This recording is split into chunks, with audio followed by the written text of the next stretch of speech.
Assalomu alaykum ijtimoiy tarmoq kuzatuvchilari.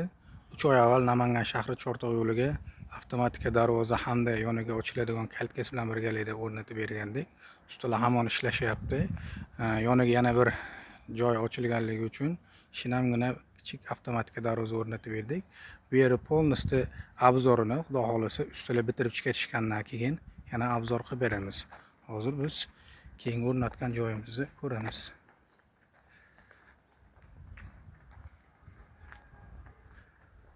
Joyimiz ikki tomondan ko'z kelganligi uchun ikkita o'ngun profil qo'yib, shu holatda o'rnatib berdik.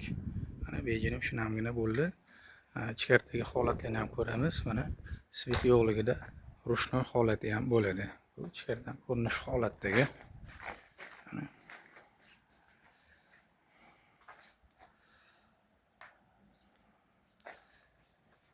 Bunda ochilib yopilishini ko'ramiz.